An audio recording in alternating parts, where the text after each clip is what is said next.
Hello, my lovelies. Welcome to Assorted Sundries. Today's topic, wine and murder. What? Okay, before we get to the wine and murder, we're going to have a tiny little bit of Super Bowl talk just because I'm wearing my jersey. Okay, yeah, this is a Detroit Lions jersey. Lions. Shout out Cindy. Any hoodles, it's pretty though, isn't it? They have such pretty colors. We do have a Patriots jersey for all my international lovelies. I'm talking about American football, which is kind of like rugby, only not. And Super Bowl is like a giant holiday. Like you have Thanksgiving, you have Christmas, you have Super Bowl Sunday. It's one of those food holidays. Everybody gets together, screams a lot, eats a lot of really good food. Yay, sports! So I like football. I'm a girl who likes football. I'm in a fantasy football league. We're not going to talk about how bad my team did this year. Oh my god, it was so bad. Any hoodles. Yes. It's football. It's Super Bowl Sunday. I love Super Bowl Sunday. However, the two teams that are competing in the Super Bowl are the Atlanta Falcons and the New England Patriots. We do have a Patriots jersey in this house, but I am forbidden from wearing it because on the two occasions that I wore that Patriots jersey during Super Bowl week, they lost. I'm bad luck. So I'm wearing the Lions jersey because they're already out and it doesn't matter.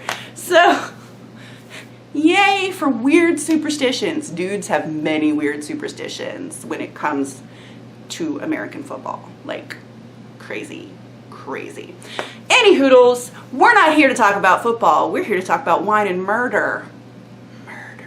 So that's going to seem really weird, and I'm sure some of you did not click on this because it's creepy. First, we're going to talk about wine, because what goes better with murder than Moscato? So I'm having wine. It is afternoon. I'm allowed to drink it. I am an adult. Today, I am drinking Barefoot Red Moscato. It's really cheap. It's like $10.99 for a big bottle. And yes, I will drink all of it. It may take me 2 days. Some days it only takes me 1 day. It just depends on how the week has been and how I feel, basically. But I was one of those people. I, for the most part, prefer beer. But not like Budweiser and Miller Lite, and I am a craft beer snob. I prefer stouts and porters. My European ladies, my UK ladies, will appreciate that more because they know what real beer tastes like, whereas American beer, the most popular, cheapest American beers just kind of taste like water, not very beer tasty. But I love my stouts and my porters, and quite a few wheat beers. I also like some Belgian ales. The only beer that I absolutely don't really like is an IPA because they just taste like flowers and I don't really want to drink perfume. I don't like hops very much. Any hoodles, it is more acceptable for American women anyway. I don't know how it is overseas. You guys will have to chime in and let me know. This is where I get to learn too. But it's more acceptable for women to drink wine. Now, as I became an adult, I'm not talking about like 21, 22, where it was all like mixed drinks and the cheapest beer you could find because you really just wanted to get drunk. I'm talking about learning to appreciate the different flavors that are available in various spirits around the world. Women drink wine. Like I would go to parties, everybody's drinking wine. I myself, I'm like margarita, vodka martini, let's get some real booze. Oh no, I guess I'll drink some craft beer? No, I'm stuck with Budweiser because none of the wine was good. Okay, you guys, I have to admit something here. For the most part, I don't like wine. I really don't. I find it too dry. And like, people go on about, it has notes of this and it's aged in oak barrels and yada, yada, yada. Sure, I can taste that. I can taste the oak barrel. I can taste your notes of whatever the hell's supposed to be in there. But guess what? I don't like the way it tastes because it's all dry and makes you go, that's not my idea of a good time. So after many attempts at trying to find wine I like, I realized what I like is dessert wine. Sweet stuff. I want the sweet stuff. I don't want the super dry, gross stuff. My favorite wine of all time is Martini and Rossi Asti Spumante. That's a sparkler. And no, it doesn't taste like champagne. I've had champagne. Champagne don't taste good unless you put orange juice in it or peach schnapps. Any hoodles. Dessert wine. That's my bag. So then I started just trying different wines that they call sweet wines or dessert wines. So I'm down to two that I really like. Rieslings, not all Rieslings, but most of the Rieslings taste very grapey. You can still taste the grape, and they tend to be a little sweet. So that's not bad. I can go with the Riesling, and for the most part, that is still sort of considered a grown-up wine. So I can handle a Riesling. Thank you, Robin, for introducing me to those. However, my favorite is Moscato because Moscato is sweet and it always tastes good and fruity. Some Moscatos are better than others, of course, and I'm sure there are some awesome expensive ones out there that are divine. But for my price point, which is between $5 and $10 because I'm so cheap, I really like the Barefoot. And I like the red Moscato the best. They also have white and pink, which are both good. But I like this red one. It looks like I'm drinking grown-up wine, doesn't it? Any hoodles, I'm out there. I just wanted to comment on this because I think there are a lot of women out there who would like to drink wine with their girlfriends at dinner parties or whatever and seem like, oh, I'm with it, but they don't like the taste of wine. And they're like, ugh. Moscato, ladies. What you're looking for is Moscato. Or any dessert wine they've kind of got. Just we need to own up to the fact that we just like the sweet wines and not act all snooty. I don't know, the way those dry ones taste make me think nobody can like the taste of this, but everybody pretends to like the taste of this because that's what we're supposed to do. I don't know. I like my Moscato. It's sweet and fruity. It's like grown-up Kool-Aid. All right, that was the wine portion of our discussion. The second portion, after the football, is murder. So why are we talking about murder? Here's the thing, you guys. I love true crime. I really do. A bit of a junkie. I like the Investigation Discovery channel. A lot of the podcasts I listen to are about crime. I listen to Case File out of Australia. I listen to... Sometimes I listen to the last podcast on the left because sometimes they're really good and sometimes the boys get a little overly excited and I just have to turn them off because it's a little too much when all three of them are talking at the same time. I love My Favorite Murder with Karen and Georgia. I'll Kill a No Filla out of the UK. Love that one. Yeah, I have a lot of true crime. Sword and Scale. We're going to have a little conversation about Sword and Scale in a moment because it actually put me off true crime for a good 6 months, which I didn't think was possible. So, here's the thing. True crime. Why am I so fascinated? And does this mean I'm a creep? My husband kind of thinks it's creepy. I'm not gonna lie. He absolutely not into true crime. He doesn't understand why I'm obsessed with it, and he will not watch this crap with me. And of course, I get all excited because I find out about a new crime or something crazy that happened, and he don't want to hear it, which makes me sad.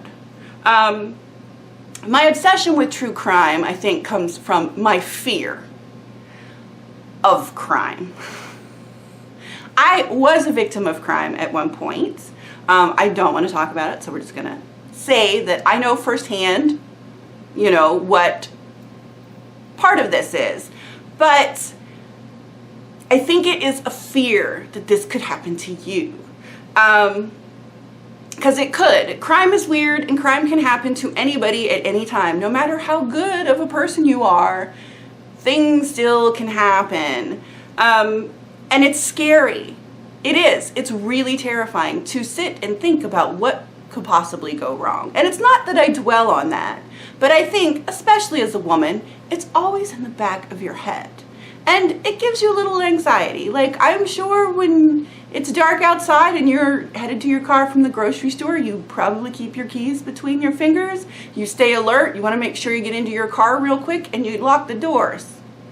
I do. And I'm a big girl, a big tall girl, and it's still, hey, it happens. And I think by consuming so much true crime, I feel better prepared. Because it's not just serial killers or gory stuff that I listen to. I really love survivor stories. People that beat the odds, that survived their encounter with the most horrific thing that could happen and won.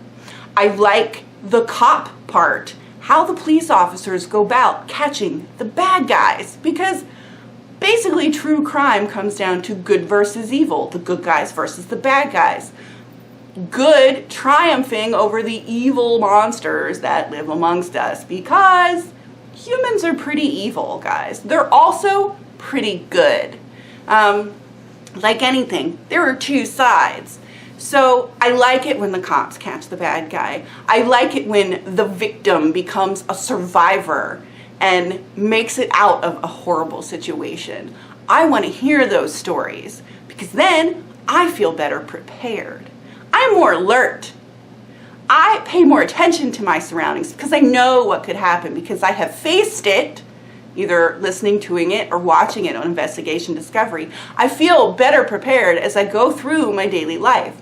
I don't feel like I've been living with blinders on, that, oh, that couldn't happen to me. It totally could happen to you. I totally expect something to happen, and I feel more prepared because I have seen enough cases. I kind of feel like I know what to look out for. For the most part, sometimes you don't, but I would like to think that should this happen to me again, I would know how to handle it better because I am better prepared. That's just my thoughts on true crime. If you look at the fandoms of true crime podcasts and shows, they are overwhelmingly female as opposed to male. You might think that's a little weird. See, I don't find that weird. I feel that as women, we are just less strong than the majority of men. Not all men. There's a couple men out there I'm pretty sure I could take. But most men are going to be stronger with us. That's basic physiology. There's nothing we can do about it. They are just made with more muscle mass than we have. There are many things we can do to protect ourselves. Number one among those would be teaching men not to rape and murder. They got to take some responsibility for their actions. But no matter what, there are always people out there wanting to do bad things. So it is good to be prepared. And I like to think that all of these women are obsessed with true crime, not just because, oh my God, I don't want that to ever happen to me, but you know what? That's not going to happen to me. Or if something bad does happen to me, I will make it through because I feel well armed with the knowledge of what can happen. And especially by listening to survivor stories to hear how they got out of these situations, you really feel better prepared. All right, that's just my rant. I don't think I'm a creepy creepo because I love listening to true crime. I think it helps me see why some people do the things they do. I think it helps me really be prepared should the worst happen. Because the first time it happened, I was not prepared because I never thought it would happen to me. So, any hoodles, that's my thoughts for the day. Go Patriots! I'm not jinxing you. If you lose, it's your fault this time, not mine. Let's everybody have some wine this weekend. Yay! Seriously, ladies who don't like wine, try the sweeter stuff. You might change your mind. If you want to drink, if you don't want to drink, don't drink. I'm not trying to pressure you. I just enjoy my wine and the slightly fuzzy feeling it gives me. It's relaxing. And yeah, if you like murder, it's okay. I like murder too.